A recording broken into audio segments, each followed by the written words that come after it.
क्या ये जो लाखों बच्चे ट्राई करते हैं, कोई भी ये सोच करके ट्राई करता है, लाखों रुपए जा करके कोचिंग इंस्टीट्यूट में स्पेंड करता है कि मेरा नहीं होगा? देखो कितना मजेदार है। मतलब लाखों को यह लग रहा है कि हमारा हो जाएगा। तो अब सबसे पहला यहां पर जो क्वेश्चन पूछना है, जो ना अभी पेरेंट्स पूछ रहे हैं ना बच्चे खुद पूछ रहे हैं, वो अपने आप से पूछना है, वो ये कि मेरी कंसंट्रेशन पावर्स कैसी है। सिंपल है ना, इसमें कोई कॉम्प्लिकेटेड है? कि अगर आपको इन कॉम्पिटिटिव एग्जाम्स में कॉम्पीट करना है, दिन में 10-10 घंटे पढ़ना है, 15-15 घंटे पढ़ना है, उससे भी काम नहीं होने वाला, क्योंकि बहुत लोग पढ़ते हैं फिर भी नहीं कर पाते। तो इसका मतलब क्या है? आपको अपने आप से सच बोलना होगा। अब ये बड़ा टेढ़ा काम है, क्योंकि दुनिया में हमारी आदत क्या पड़ी हुई है? झूठ बोलने की।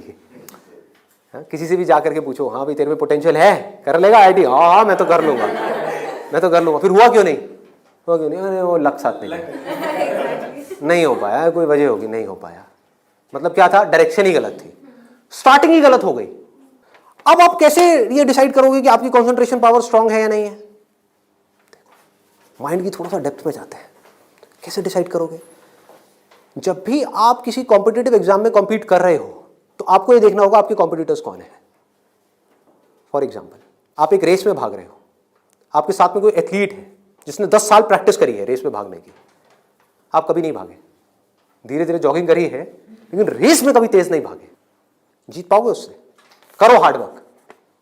वो 10 साल से भाग रहा है और वो रुकने वाला नहीं है, उसके पास में पूरा का पूरा एक मोमेंटम है, वो अगले 2 साल तक भी ऐसे ही भागने वाला है जैसे वो 10 साल से भागता आया है। आप अभी भागना शुरू कर रहे हो।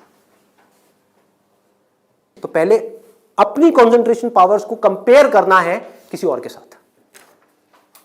That is going to be a realistic solution. एक है थियोरेटिकल सोल्यूशन। थियोरेटिकल क्या है? माँ बाप कह रहे हैं बच्चों को भागो, बच्चे भी अंदर से कह रहे हैं भागो, यही हो रहा है, करेंगे करेंगे करेंगे करेंगे करेंगे, चार्ज अप हुए पड़े हैं पागलों की तरह। इनको ये नहीं समझ पा रहा कि मेरे अंदर वो स्ट्रेंथ है भी या नहीं है। बहुत बारीक बात है, अगर इसको हमको समझ आए तो। एक बॉक्सिंग रिंग में आप हो, ठीक है, तो सामने देखो कि जो बॉक्सर है वो है कौन जिससे आप लड़ने के लिए जा रहे हो। इसी को तो कंपटीशन बोलते हैं। तो अगर उस कंपटीशन को आपको जीतना है, और जीतना ही है, हारना किसको है? किसको अपने माँ बाप के पैसे डुबोने हैं? किसको अपनी लाइफ खराब करनी है? जीतना ही है। तो जीतने का क्या तरीका है? पहले अपने कॉम्पिटिटर्स की स्ट्रेंथ को समझ जाओ, समझ लो कि आप कॉम्पीट कर किसके साथ में रहे हो। वो कैसे समझोगे? रियलिस्टिकली अपने आप से पूछो, अपने स्कूल के बैकग्राउंड के बेस पे या जो भी आज तक आपने किया है उसके बेस पे।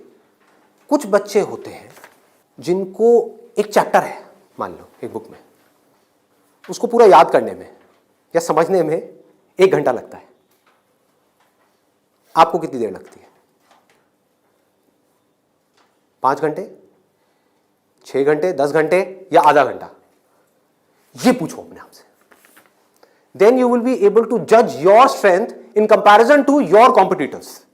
ये जो 13 लाख बच्चे हैं, इसमें से 10% बच्चे ऐसे हैं जिनकी कॉन्सेंट्रेशन पावर्स एक्स्ट्रा ऑर्डिनरी है। उनसे अगर आप कॉम्पीट कर रहे हो तो एटलीस्ट आपकी कॉन्सेंट्रेशन पावर्स एक्स्ट्रा ऑर्डिनरी होनी ही चाहिए। और कॉन्सेंट्रेशन पावर एक दिन में एक्स्ट्रा ऑर्डिनरी नहीं होती है, ये प्रैक्टिस है। मतलब उन्होंने कई सालों तक इसकी प्रैक्टिस करी है, तब जाके उनकी कॉन्सेंट्रेशन पावर एक लेवल तक पहुंची है। तो आप अपने आप से ईमानदारी से सवाल पूछो तो सही कि आपकी कॉन्सेंट्रेशन पावर है कैसी।